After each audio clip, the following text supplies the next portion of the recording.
예수님께서 나병 환자를 고치신 오늘 본문은 우리가 익숙하기도 하고 그리 복잡하지도 않습니다. 그래서 우리는 종종 이런 본문들을 그냥 한번 훑어보듯이 읽고 흘려보내는 경우가 많이 있지요. 본문을 묵상하고 느낀 점을 어디 SNS에 올린다면 연관 검색어가 나오도록 이 샵 해시태그를 붙여서 아마 이렇게 쓸지도 모르겠습니다. 나병 환자, 샵 옛날에 있었던 참 불쌍한 사람들, 또 샵 하지만 나와는 크게 상관없는 이야기. 오늘날에도 나병 환자가 있나? 그냥 신기한 기적 이야기. 뭐 이렇게 밑에다가 붙여서 글을 쓸지도 모르겠습니다.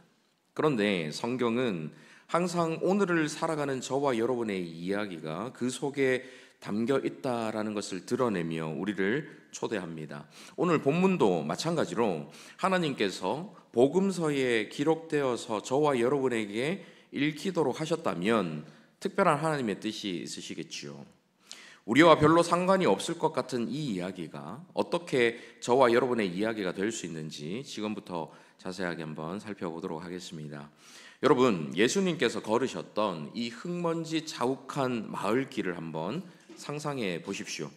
마을 한 곳에서 아이들이 웃고 떠들며 놀고 있습니다. 어른들은 자기 자리를 향해서 분주하게 움직이고 직장으로 가는 사람, 장사하러 가는 사람, 농사 지으러 가는 사람, 여러 사람들이 분주하게 왔다 갔다 하고 있겠지요. 그런데 마을의 경계 너머 아무도 바라보지 않는 그곳에 한 사람이 자신을 완전히 가린 채 숨어 있습니다. 얼굴에서는 진물이 흐르고 온몸의 살은 벌겋게 벗겨져 있었지요. 가족도 이웃도 그 누구도 그의 곁에 오지를 않습니다. 이 사람은 마을에서 이름 없는 자가 되었습니다.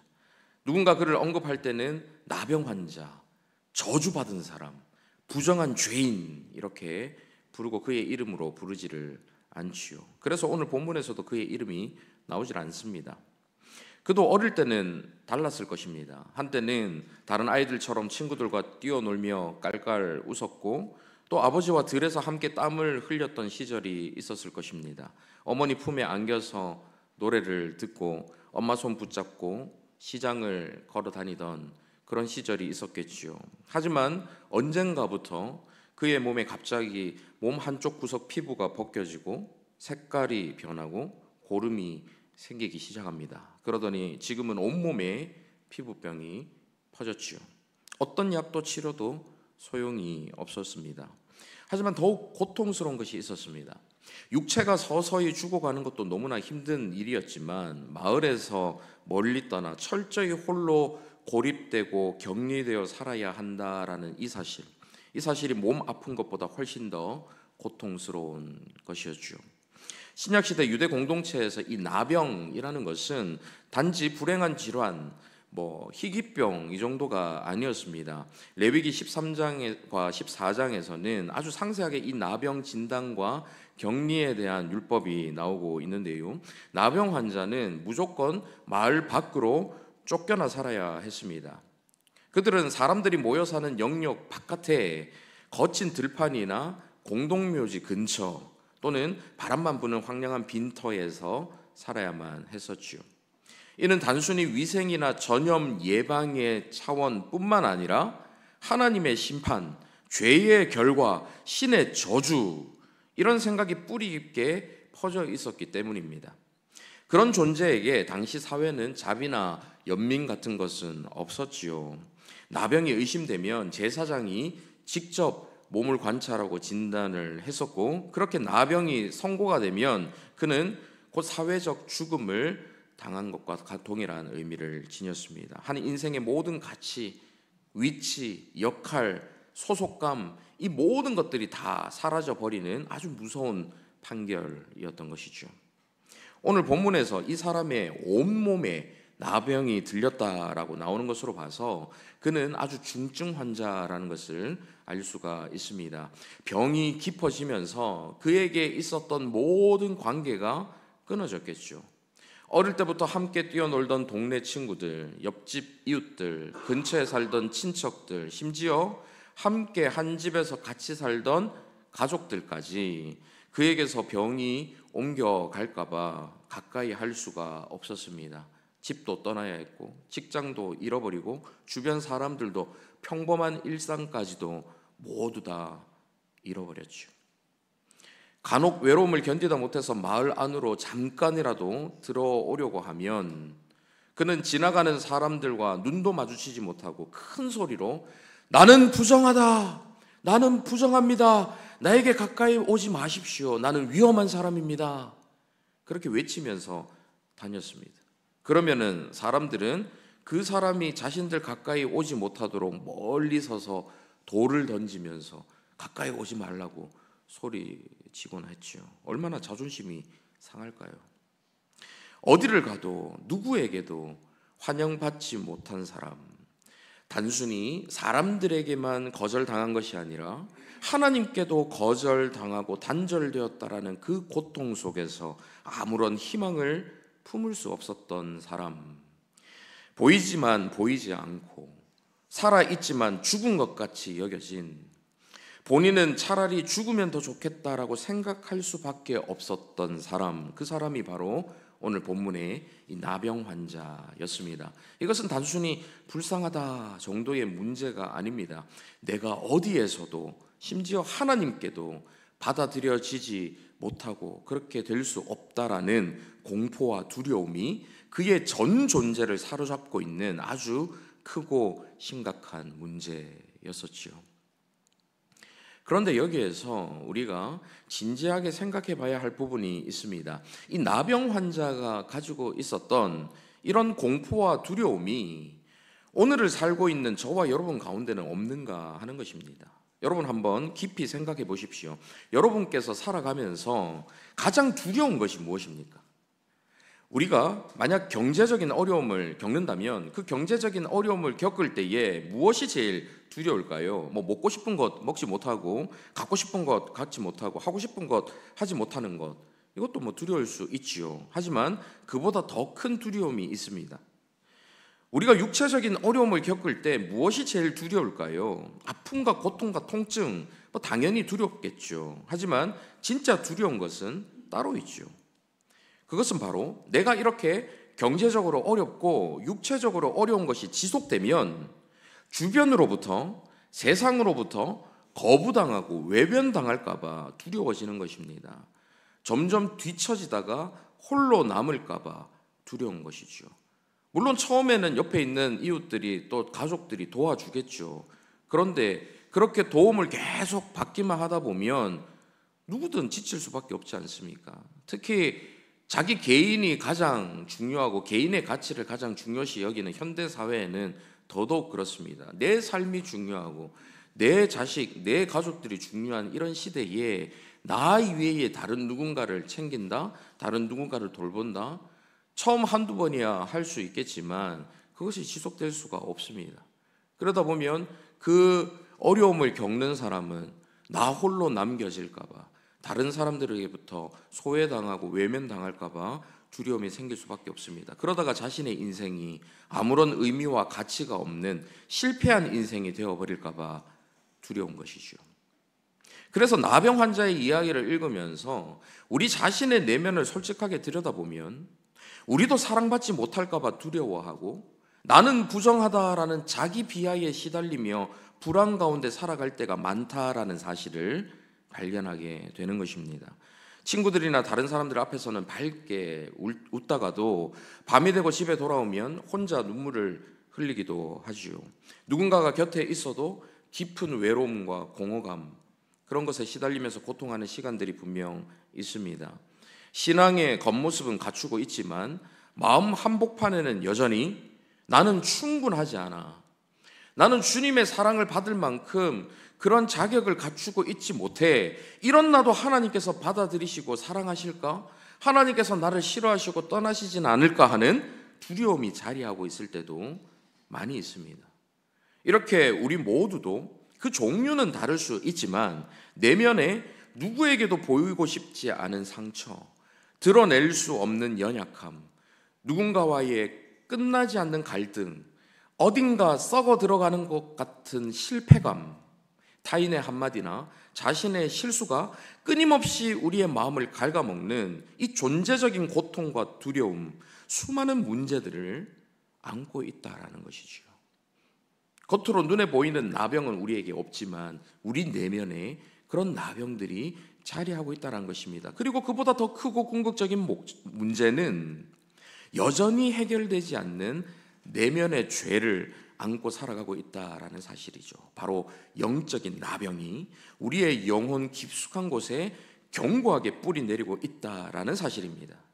이렇게 생각을 한다면 오늘 본문의 이 나병 환자의 모습 속에서 저와 여러분의 영적인 상태, 내면의 상태를 발견할 수 있게 되고, 그렇기 때문에 더욱 그가 경험했었던 인생의 궁극적인 해결책에 깊은 관심이 갈 수밖에 없는 것입니다.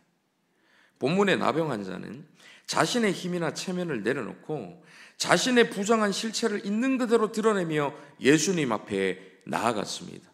그 당시에 사람들 앞에 가까이 나아가면 돌에 맞아 죽을 수도 있었어요. 사람들은 멀찍이 떨어져 서서 저리 가 이 부정한 자야 하면서 돌을 던졌기 때문에 돌 맞아 죽을 수 있는 위험한 상황이었습니다. 그런데 이 나병 환자는 그럼에도 불구하고 그 모든 위험을 감수하고 예수님 앞으로 나아갑니다. 본문 12절 한번 보십시오. 예수께서 한 동네에 계실 때에 온몸에 나병 들린 사람이 있어 예수를 보고 엎드려 구하여 이르되 주여 원하시면 나를 깨끗하게 하실 수 있나이다 하니, 그는 먼저 예수님의 능력에 대해서는 전혀 의심하지 않습니다. 예수님께서 특별한 능력을 가지신 분이라는 것을 그는 소문으로 아마 들었겠죠. 그렇게 들어 이미 알았기 때문입니다. 그의 관심은 과연 그 특별한 예수님께서 모두가 외면하고 꺼려하는 자신에게 긍휼을 베풀어 주실 원함이 있으신가 하는 것이죠. 예수님께서 능력이 있는 건 알겠는데 그 능력으로 과연 모두가 외면하고 등 돌리는 자신을 고쳐주시고 싶어 하시는 원함이 있으신가? 이것이 그의 관심사였습니다. 주님, 저는 아무것도 할 수 없습니다. 내 계획, 내 의지, 내 능력 모든 것이 끊어졌습니다. 주님이 아니면 저는 변화될 수가 없는데 오직 주님의 원함만이, 주님께서 원하셔야만이 제 운명을 바꿀 수가 있습니다. 이렇게 고백하고 있는 것이죠.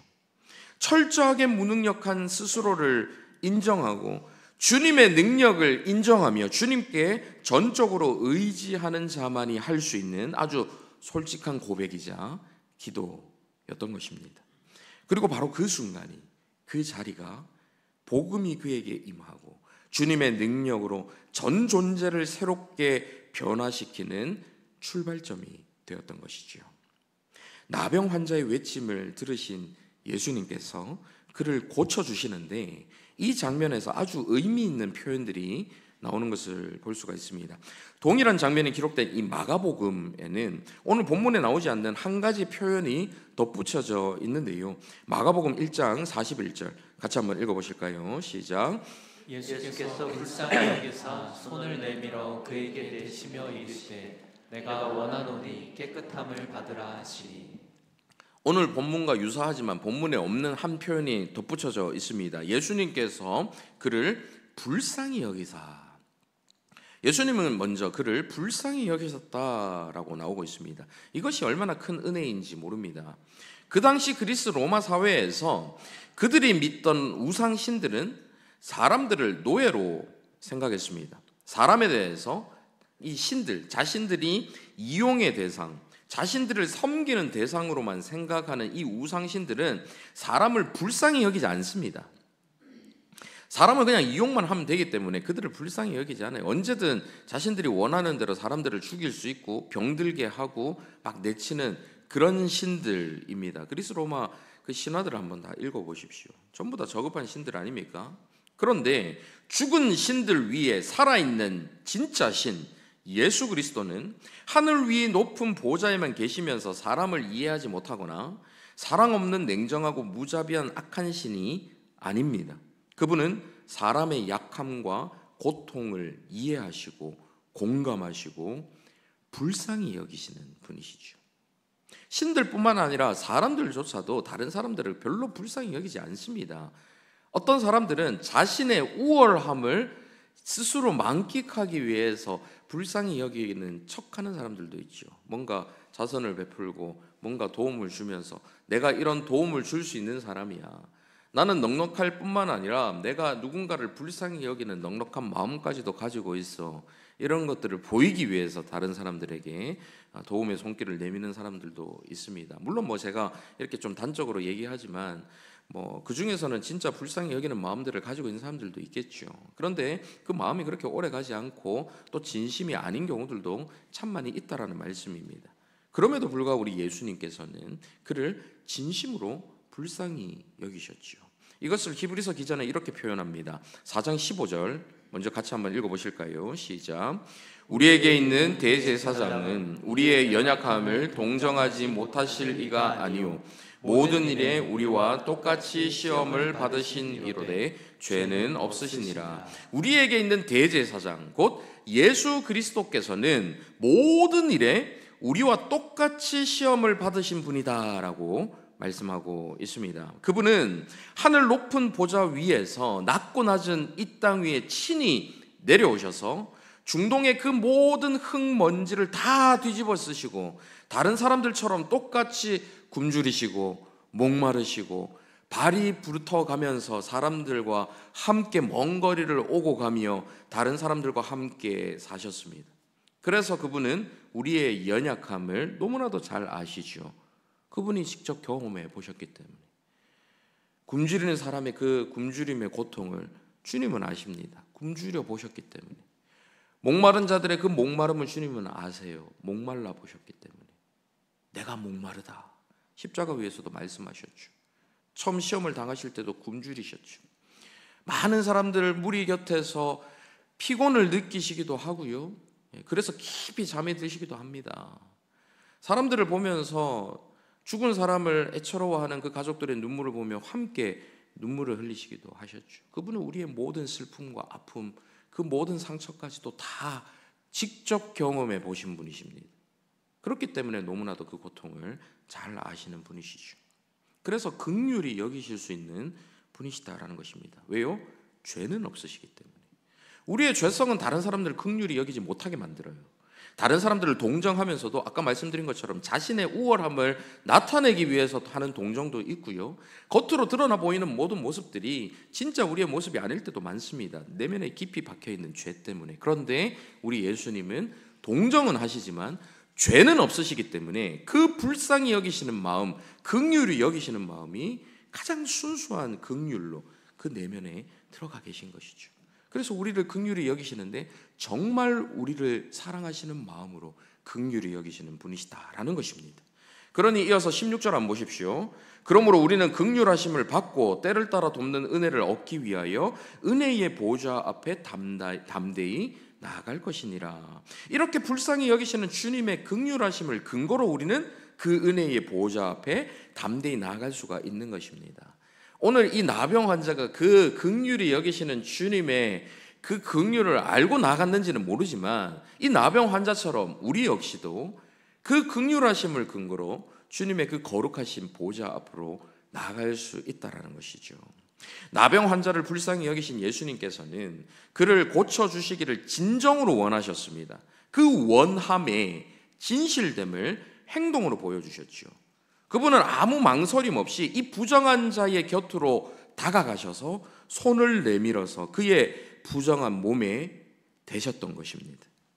그 누구의 손도 닿지 않았던 곳, 모두가 두려워하던 그 부정한 인생 한가운데로 예수님의 정결하고 거룩한 손이 닿았던 것이죠. 유대의 율법은 부정한 자를 만지면 그 만진 사람도 부정해진다라고 분명하게 말합니다. 하지만 예수님은 자신 역시도 세상에서 부정해졌다고 부정하다고 손가락질 당할 수 있는 이 위험을 감수하면서까지 그 자리로 스스로 들어가셔서 자신의 긍휼이 치유해 주고자 하는 자신의 원함이 진심이라는 것을 증명해 주셨던 것입니다. 네가 부정하냐? 이제 너에게 손을 든 나도 부정해졌다. 아무도 함께하지 않는 너와 모두가 피하고 꺼려해서 철저한 고독과 외로움 속에 홀로 남겨진, 그래서 공포와 두려움 속에 벌벌 떨며 살아가는 너와 내가 함께 하겠다. 비록 말로 표현하지 않으셨지만 말보다 더욱 확실한 행동으로 그분의 그 마음을 보여주셨죠. 그러면서 단순히 부정을 함께 나누는 것으로만 끝나지 않았습니다.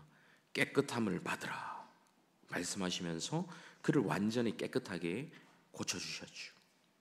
나병 환자에게 있는 모든 수치와 부정함을 그분께서 떠안으시고는 대신 자신에게 있는 그 영광과 깨끗함을 그에게 전해주신 것입니다. 여러분, 이것이 바로 위대한 복음입니다. 복음은 이처럼 절망의 바닥에서 내가 할 수 없던 모든 것을 주님께서 대신해 주시고는 연약하고 부정한 나 자신의 정체성을 주님의 그 거룩한 것으로 완전히 뒤바꿔 주시는 놀라운 소식인 것이지요. 여러분, 아멘이십니까? 내가 원하노니 깨끗함을 받으라. 이 말씀은, 그리고 직접 손을 내밀어 그에게 대신 이 행동은 주변 모두가 이 사람은 버림받았다, 이 사람은 끝났다라고 할 때에 나는 너를 버리지 않는다. 내가 너를 사랑하고 내가 너를 원한다. 이제 나와 함께 너는 다시 시작할 수 있어. 사람들이 너를 부정하다고 손가락질하지만 이제 그 모든 부정을 내가 대신 떠안을게. 그리고 나에게 있는 거룩을 너에게 줄 테니까 이제 너는 새롭게 깨끗한 인생으로, 거룩한 인생으로, 처음 태어났을 때 그 깨끗한 웃음을 웃던, 부모의 사랑을 받던, 친구들과 함께 뛰어놀던, 엄마 아빠의 손을 잡고 마음껏 돌아다닐 수 있었던 그때로 다시 돌아가서 하나님과의 깨어진 모든 관계들이 다시 회복되고 다시 하나님 앞으로, 그 거룩한 보좌 앞으로 마음껏 나아갈 수 있는 그 거룩을 너에게 줄게. 이제 나와 함께 다시 시작하자. 주님의 그 마음을 확실하게 보여주고 계신 것이죠. 그래서 나병 환자를 고치신 이 사건은 단순히 신기한 기적을 넘어서는 사건입니다. 본체 하나님이신 성자 예수님께서 친히 사람으로 이 땅에 오셔서 십자가를 지신 그 목적과 의미를 아주 명확하게 드러내 보여주시는 그런 사건인 것이죠. 앞서 저와 여러분 모두가 영적인 나병에 걸린 존재라는 말씀을 드렸습니다. 그 영적 나병을 고쳐주시기 위해 예수님은 멀리 떨어진 하늘 위에 머무르시며, 그래 내가 원하니까 뭐 적당히 회복되고 적당히 잘 살아가라. 네 피부병 그건 내가 좀 고쳐줄게. 뭐 이 땅에서 잘 먹고 잘 살아. 그러면서 그냥 대충 하늘 위에서 말로만 고침 받아라고 하시지 않으셨습니다. 거짓으로 내가 원한다고 그냥 그 자리를 피하기 위해서 그렇게 말로만 하시지 않았어요. 부정한 저와 여러분의 곁으로 내려오셔서 저와 여러분에게 손을 내밀어 저와 여러분의 부정한 그 몸에 손을 대시고 저와 여러분의 모든 죄와 부정, 자기 혐오와 상실감, 원망과 고통, 공포와 두려움을 자신에게로 모두 옮기셨죠. 그렇게 우리의 모든 부정을 떠안으신 주님은 결국 스스로 가장 부정한 자, 가장 저주받은 자가 되어서 십자가를 지신 것입니다. 저와 여러분이 당해야 됐던 저 부정한 자, 저 저주받은 자, 저 하나님께 버림받은 자, 그 손가락질을 자신이 다 떠안으시고 그 모든 버림받음, 그 모든 손가락질, 침뱉음을 저와 여러분을 대신해서 받으신 것입니다. 그리고 그 대신 우리에게는 그분의 영광과 그분의 깨끗함으로 완전히 새로운 옷을 입혀주신 것이죠. 할렐루야. 이렇게 놀라운 복음 앞에서 저와 여러분이 마땅히 감사하고 기뻐하며 행복에 합당한 반응을 보여야 하지 않겠습니까? 그런데 여기서 또 한 번 우리를 멈추게 하는 질문이 있습니다. 이 복된 소식에 대해서 우리가 감격하고 감사한 마음을 갖는 것이 지극히 당연한데도 불구하고 실상은 그렇지 못하다라는 것이죠. 우리는 복음을 압니다. 십자가의 사랑을 듣고 반복적으로 찬송하고 설교도 계속해서 들으면서 살아왔습니다. 그런데 왜 우리의 신앙은 주님을 향한 감사와 이 사랑은 금방 식어버리고 마는 것일까요? 왜 우리의 예배와 기도는, 찬송과 섬김은 과도한 의무감과 책임감, 비교와 죄책감으로 변질되어 버리고 마는 것일까요? 왜 우리는 복음 속에 있으면서도 진짜 행복하지 않고 주님의 그 사랑을 다른 사회적 약자에게로 흘려보내지 못하고 살아가는 것일까요? 우리가 주님의 손을 붙잡지 못하고 주님을 더욱 깊이 사랑하지 못하는 궁극적인 원인은 우리가 예수님을 정말로 원하지 않아서 그렇습니다. 예수님을 사랑하고자 하는 마음이 우리 가운데 진심으로 없는 거예요. 우리를 사랑하시는 주님을 우리도 사랑한다라고 말하고 우리를 구원하신 주님께 진정으로 감사하다라고 말은 하지만 실상은 별로 와닿지 않는 것입니다. 그러니 예수님을 별로 원하지 않는 거예요. 여러분, 어떤 사람을 보면서 정말 내 친구나 내 연인이 되었으면 좋겠다라고 원하는 마음, 그를 사랑하는 마음을 억지로 만들어낼 수가 있습니까? 우리가 다른 누군가를 보면서 내가 저 사람을 사랑해야지 결단하고 의지를 가지면 그 사람을 사랑해질 수 있나요? 우리 마음속에서 억지로 노력하는 그 사랑이 진짜 사랑일 수가 없지요. 누군가를 사랑하는 마음, 그 사람을 원하는 마음은 자연스럽게 우리한테 일어나야지 우리의 의지적인 노력으로 그런 것들을 만들어내는 것은 한계가 있습니다. 그러면 언제 그 원함이, 그 사랑이 생겨날 수가 있을까요?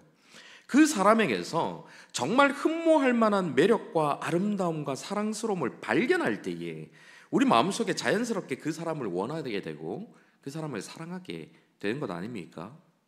주님을 향한 사랑도 마찬가지입니다.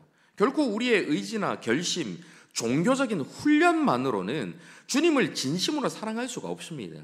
우리가 열심히 막 예배에 빠지지 않고 나오고 막 열심히 기도한다고 해서 그 사랑하는 마음이 우리 마음속에 내 의지로 내 능력으로 만들어낼 수 없어요. 만들어지는 것에 도움은 줄 수 있겠죠, 당연히. 그렇지만 그 사랑의 마음을 우리 가운데 없는 것을 생기도록 우리 스스로가 행할 수는 없는 것입니다. 나를 극진히 사랑하신 주님의 손길이 내 모든 부정을 뚫고 내 존재에 와 닿을 때만이 예수 그리스도의 십자가가 나의 아픈 기억과 상처와 뿌리 깊은 자기 혐오와 모든 죄책감을 뚫고 내 존재 깊숙한 영혼의 중심에 와 닿을 때만이 그때 비로소 내 안에서 나도 주님을 사랑하고 싶다. 나도 주님을 원한다. 나도 주님처럼 다른 누군가에게 주님 닮은 손을 먼저 내밀고 싶다라고 하는 진짜 사랑과 원함이 자라나는 것이죠. 그래서 우리가 해야 할 일은 그 주님께서 내 모든 존재를 뚫고 나를 만져주시기를 고대하는 것입니다. 갈망하는 거예요. 그러면 그것을 위해 우리가 할 수 있는 일은 무엇일까요? 비록 의지적으로 사랑을 만들어낼 수는 없지만, 원함을 만들어낼 수는 없지만 기회가 있을 때마다 주님의 복음을 묵상하고 또 묵상하면서 복음 안에 담겨있는 주님의 그 아름다움과 사랑스러우심을 발견하기 위해서 우리의 눈을 주님께 고정하는 것입니다. 이것이 우리가 해야 할 일이에요. 저와 여러분이 주님만을 바라보면서 그 복음을 계속해서 묵상하면서 주님을 계속해서 생각하고 떠올릴 때에 그때 비로소 주님께서 저와 여러분에게 다가오셔서 손 내미시고 저와 여러분의 그 중심에 있는 우리의 존재 자체에 그 손을 닿아서 대어주시는 것입니다. 그때 우리의 마음이 진심으로 변화되게 되는 거예요. 아침에 저녁에 길을 걷다가도 때로 실망에 무너질 때마다 나는 이미 죽은 것 같은 나병 환자였다. 그런데 예수님께서 나를 고쳐주시길 진정으로 원하셨고 손을 내밀어 나에게 대어주셨어. 나는 이제 새 생명을 얻었다. 이 놀라운 복음의 사실을 반복적으로 묵상하는 것이 중요한 것입니다. 그러다 보면 복음이 허공에 공허하게 맴돌다 사라지는 소리가 아니라 저와 여러분의 존재 자체를 완전히 뒤바꾸는 가장 좋은 소식이라는 사실을 깨닫게 되는 것이죠. 주님의 긍휼하심으로, 주님의 자비하심으로, 그 순수한 긍휼과 순수한 그 자비와 순수한 그 사랑은 저와 여러분을 회복시키시기를 원하시기 때문에 저와 여러분이 주님을 바라보고 저와 여러분이 복음의 감격 속에 있기 위해서 복음을 계속해서 묵상하다 보면 그 속에서 주님께서 찾아와 손 내미시는 그 주님을 만나뵐 수 있게 된다라는 말씀입니다. 이 사랑을 경험한 자만이 이웃을 진정으로 사랑할 수가 있는 것입니다.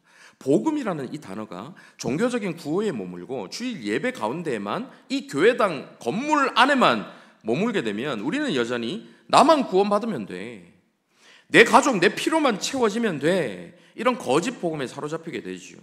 복음이 저와 여러분의 마음에 진정한 원함을 심어주게 될 때에 비로소 내 이웃의 고통, 외로운 자의 아픔, 소외된 친구, 힘없는 동료의 한숨, 약한 이의 슬픔, 그리고 어린아이의 그 눈물을 향해서 눈길이 가게 되는 것입니다.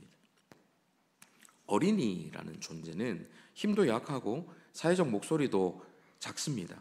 감정에 솔직하고 스스로 방어하지 못하지요. 어른들이 만들어 놓은 이 환경과 제도가 그들의 상처나 슬픔, 두려움을 결정짓기도 합니다.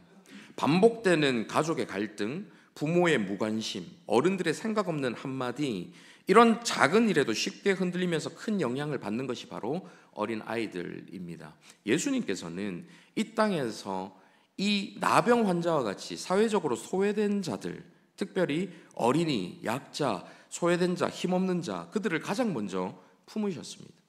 제자들이 어린 아이를 향해서 귀찮으니까 막 저 멀리 가서 놀아라 막 이렇게 이야기를 할 때도 주님은 그들을 주저없이 팔에 안으시고 천국이 이런 어린아이와 같은 자의 것이다 라고 말씀을 하셨지요. 그러니 오늘 예수님께서 우리 교회, 우리 가정에 오신다면 어디에 가장 먼저 앉으실까요? 분명 자신의 죄와 수치를 감추기에 급급한 강한 자들의 그 곁에 앉으시는 것이 아니라 실수하고 약하고 열등감과 두려움에 물든 어린 아이들 곁에 앉으셔서 그들을 꼭 안으실 것입니다.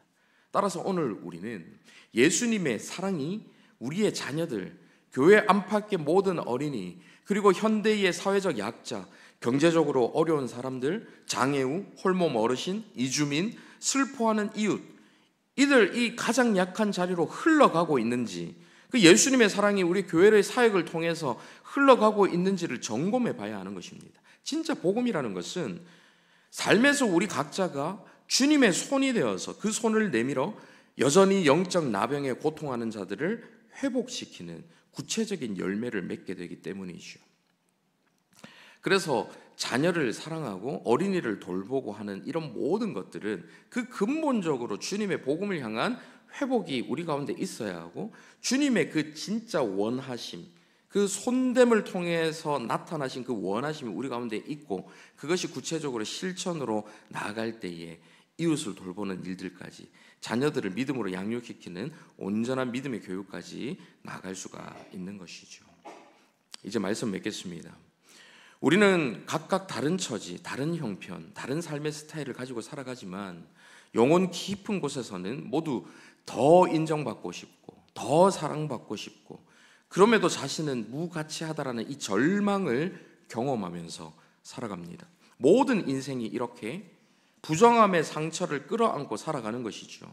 그래서 우리는 오늘 만난 이 나병 환자처럼 주님 앞에 자신의 모든 연약함, 부정과 상처, 아픔과 슬픔을 내려놓고 주님의 긍휼을, 주님의 회복의 원하심을 구해야만 합니다. 인생의 궁극적인 변화는 내 실력, 내 자격, 내 의지, 내 결심이 아니라 오직 주님의 그 원함에서 손됨으로 나아가는 그 실제적인 사랑과 은혜를 통해서만이 일어날 수 있기 때문입니다.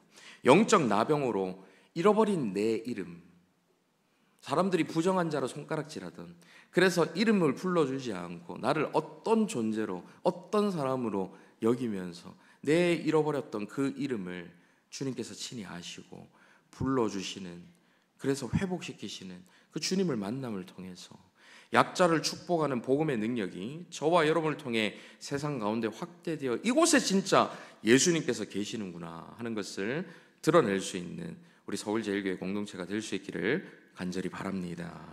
아멘. 말씀을 생각하며 함께 찬양했으면 좋겠는데요, 나를 지으신 주님 내 이름 아시죠? 라는 찬양 함께 고백하시겠습니다.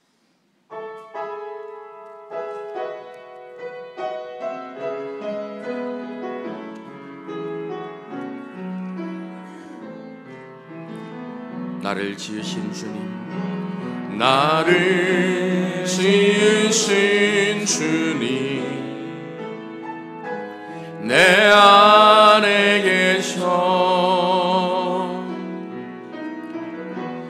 처음부터 내 삶이 그의 손에 있었죠. 내 이름 아시죠? 내 이름 아시죠? 내 모든 생각, 내 모든 아픔, 내 모든 고통, 내 모든 눈물까지도, 내 흐르는 눈물 그가 닦아주셨죠. 그는 내 아버지, 그는 내 아버지, 난 그의 소유, 난 그의 소유. 내가 어딜 가든지, 내가 세상 모두가 나를 떠난다 할지라도 날 떠나지 않죠. 내 이름 아시죠? 내 이름 아시죠? 나를 동정하시는 분, 내 모든 생각도 아시는 분, 아바라 부를 때에 아바라 부를 그가 들으시죠. 내 이름 아시죠? 내 잃어버린 이름을 회복시키시는 분, 내 모든 생각도, 주여 원하시면 나를 고치실 수 있습니다. 아바라 부를 때에 내가 원한다, 깨끗함을 받으라, 그가 들으시고 응답해 주십니다.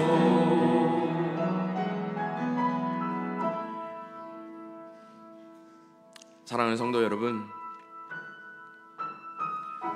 우리의 약함과 상처, 그리고 심각한 영적 나병인 죄성은 원래 우리에게 주어졌던 이름을 잃어버리게 만들고 우리가 부정한 존재로 살아가도록 끊임없이 우리를 위축시키고 좌절하게 만듭니다. 하지만 그런 우리에게 주님께서 진심으로 고쳐주시기를 원하셨고, 실제로 부정한 우리 곁에 친히 찾아오셔서 우리를 만지심으로 우리를 깨끗하게 만들어 주셨습니다.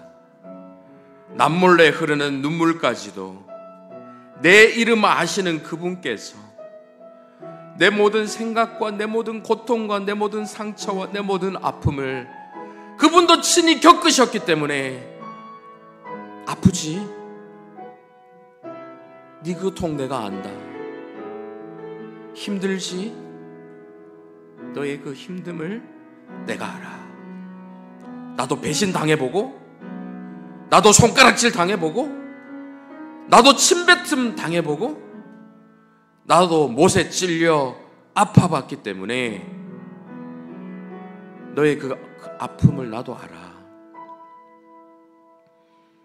그렇게 내 고통을 아시며 나의 그 눈물을 친히 닦아주셨던 분이 바로 우리 주님이십니다. 그 주님 앞에 함께 기도하실 때, 주님, 이 복음의 감격과 감사와 기쁨을 우리가 회복할 수 있도록 인도하여 주시옵소서. 나아가서 복음의 능력이 우리의 삶에서 나타나서 우리 주변에 소외된 수많은 영적 나병 환자들을 주님 앞으로 인도해낼 수 있는 저희 모두가 될 수 있도록 인도하여 주시옵소서. 주여 한번 간절히 부르고 말씀을 생각하며 함께 기도하며 나가도록 하겠습니다. 주여, 자비로우신 아버지 하나님, 영적인 나병 환자인 우리를 주님께서 고쳐주신 은혜에 감사를 드립니다. 나에게 있는 모든 고통과 아픔과 상처를 아신다는 주님, 내 모든 눈물까지도 아시는 주님께서 내 흐르는 눈물 닦아주셨다. 주님의 그 손길을 다시 한번 경험하기를 소원합니다. 우리 가운데 찾아와 주셔서 손을 내밀어 우리 몸에 손을 대시고 우리의 모든 부정을 가져가시고 주님의 그 거룩하심과 깨끗하심을, 그 정결하심을 우리 가운데 덧입혀 주신 주님의 그 복음의 은혜를 우리가 다시 회복할 수 있도록 인도하여 주옵소서. 그 복음의 감격을 우리가 다시 회복할 수 있도록 인도하여 주시옵소서. 그리하여 그 복음의 감격으로 나아가 소외된 영적 나병 환자들 주님 앞으로 인도해낼 수 있는 저희 모두가 될 수 있도록 주님 역사하여 주시옵소서. 자비로우신 아버지 하나님, 주님 앞에 저희의 모든 부끄러움과 아픔, 깊은 죄와 상처까지 숨기지 않고 내려놓습니다. 저희는 때때로 실수와 연약함을 숨기기에 바빴고 사랑받지 못할까 두려워하는 마음을 안고 살았던 것을 고백합니다. 하지만 주님께서 내가 원하노니 깨끗함을 받으라 하시며 저희의 부정한 몸과 영혼을 깨끗게 해주셨다는 것을 깨닫게 하시니 감사를 드립니다. 사랑의 주님, 저희가 주님의 그 놀라운 사랑을 더욱 깊이 경험케 하여 주시옵소서. 그 사랑을 소외된 이웃, 사회적 약자, 특별히 우리 어린 자녀들에게 흘려보낼 수 있도록 인도하여 주시옵소서. 살아계신 예수 그리스도의 이름으로 기도하옵나이다. 아멘.